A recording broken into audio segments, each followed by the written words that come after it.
Salut à tous, j'espère que vous allez tous bien. Comme vous l'avez vu dans le titre aujourd'hui, une vidéo un petit peu spéciale par rapport à d'habitude. On va faire tout simplement une revue d'actualité sur l'actualité économique notamment qui s'est passée au mois d'août et septembre, ce début de mois de septembre, pour voir un petit peu tout ce qui s'est passé, vous faire un petit rappel sur l'actualité. Comme vous le savez, l'actualité c'est très important en prépa, notamment pour vos accroches, notamment pour les oraux. Donc voilà, on va faire un petit récap de l'actualité. J'aurai pas le temps de traiter toutes les actualités, donc je vais traiter un point d'actualité en particulier. Aujourd'hui, ce sera Brexit avec Boris Johnson et les problématiques qu'il y a autour de ça. Alors en fait, cette vidéo, elle s'inscrit en cohérence avec un programme qu'on vient de sortir, un programme d'actualité. Donc tous les mois, vous pouvez recevoir comme ça des revues d'actualité avec un dossier écrit en ESH ou en géopolitique, avec une sorte de fiche d'actualité avec toutes les actualités du mois. Un regard bien évidemment et une analyse de l'actualité en fonction du programme de l'année, que ce soit de l'ESH ou de géopolitique.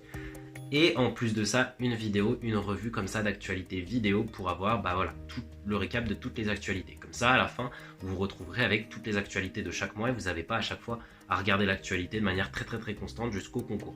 Donc, d'une manière générale, si vous voulez avoir tous les détails par rapport à cet abonnement qui va donner lieu à une petite souscription, c'est pas très cher, mais il y a une petite souscription, je vous invite à cliquer sur le premier lien dans la description. Sinon, si vous voulez avoir les dossiers complets d'actualité de SH et de géopolitique avec tout écrit pour ce mois d'août-septembre, totalement gratuitement, les deuxième et troisième liens, ce sera pour ça. Donc je vous laisse tout de suite avec le générique qui en parle directement du Brexit.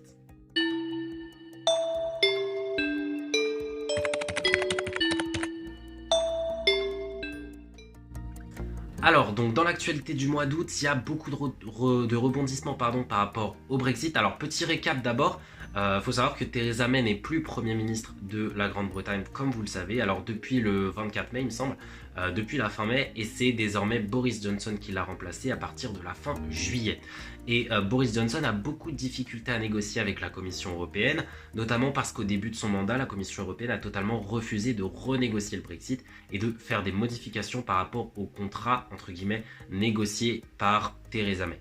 Donc, on arrive en ce mois d'août avec des difficultés à faire adopter un certain nombre de lois au Parlement par Boris Johnson.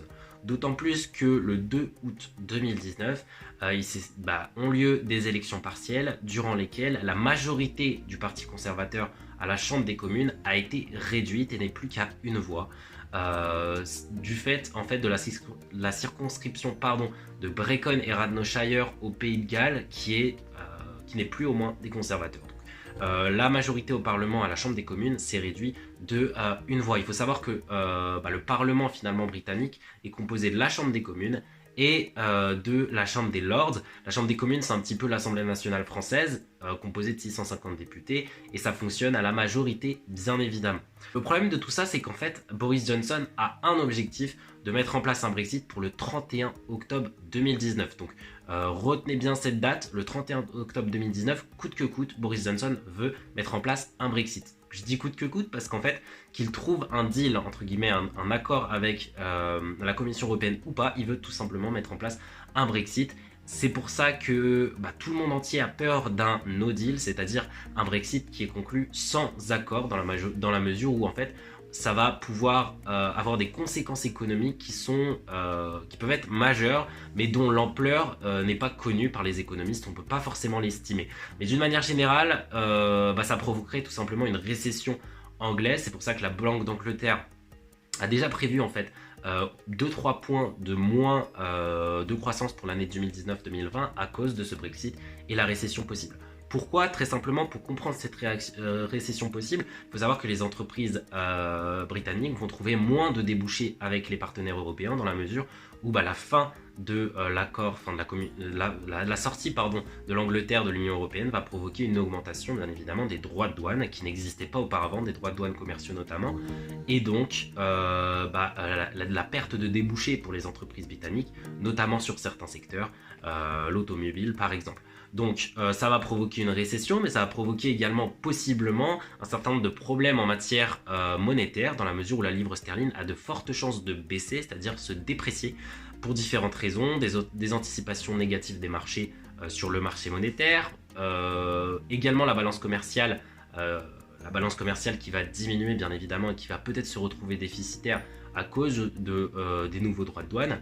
et possiblement tout simplement un climat déflationniste, dépressionniste, dû tout simplement à un climat de récession. Donc tout ça pour dire que d'une manière économique pure et dure et en ce qui concerne la monnaie anglaise, ça peut poser des problèmes. Donc ce no deal, c'est forcément à éviter. Il se trouve que le 28 août 2019, bien évidemment, donc la fin de ce mois d'août, se passe quelque chose de très important en fait. Quelque chose de jugé quasi antidémocratique que Boris Johnson a mis en place. Il a suspendu le Parlement anglais jusqu'à la mi-octobre, c'est-à-dire le 14 octobre. Pourquoi il a fait ça? Tout simplement pour pouvoir négocier avec la Commission européenne sans avoir des difficultés pour négocier avec les partis, l'opposition tout simplement au sein du Parlement anglais, et donc avoir une liberté de négociation directement avec la Commission européenne sans être entravé par les décisions du Parlement anglais. Donc ça a été jugé antidémocratique et ça a provoqué de nombreuses réactions. Déjà dès le 28, dès le lendemain, pardon, on a eu de nombreuses manifestations qui se sont organisées, une dizaine de manifestations en Angleterre.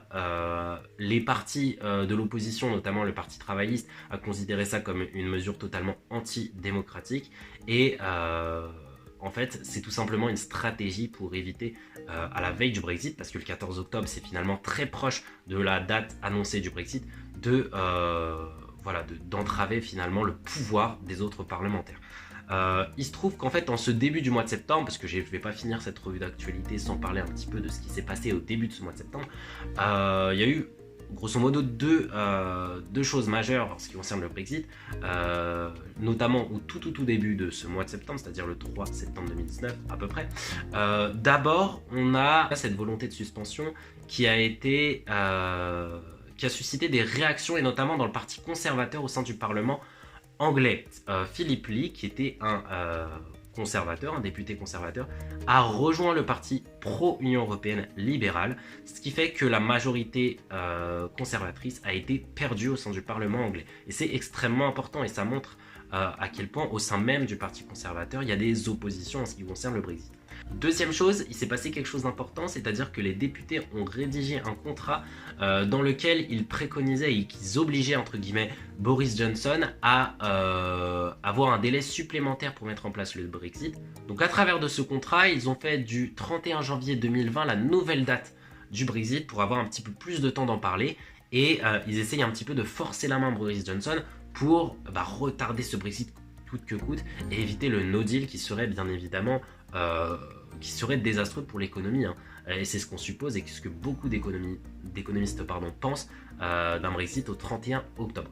Donc voilà pour cette revue d'actualité. Comme je vous l'ai dit, c'était assez long sur le Brexit, c'est pour ça que je ne vais pas faire toutes les revues d'actualité donc d'un seul coup. Je vais dans 2-3 jours sortir une autre revue d'actualité en ce qui concerne la guerre commerciale entre la Chine et les États-Unis, et ensuite une autre sur le G7. Si vous voulez avoir tout ça finalement dans un document de 6 pages en ESH, vous cliquez sur le deuxième lien dans la description si vous voulez avoir un regard beaucoup plus géopolitique sur le troisième lien. Voilà pour cette vidéo, j'espère que vous avez apprécié. Dites-moi des idées de vidéos, je peux vous tourner des vidéos sur absolument tout ce que vous voulez, notamment sur le SH, l'économie, enfin tout ce que vous voulez, vous me le dites en commentaire, je ferai une vidéo très prochainement dessus. Voilà, j'espère que vous avez aimé cette vidéo. Si c'est le cas, partagez cette vidéo, likez. Si ce n'est pas déjà fait, souscrivez également au kit de survie pour avoir des conseils méthodologiques sur toutes les matières. Abonnez-vous à cette chaîne YouTube, c'est très important. Rejoignez-nous sur Instagram et j'espère que vous avez encore une fois aimé cette vidéo. Je vous dis dans 2-3 jours pour la suite finalement de la revue d'actualité. Et je vous dis à la prochaine pour une prochaine vidéo. Ciao!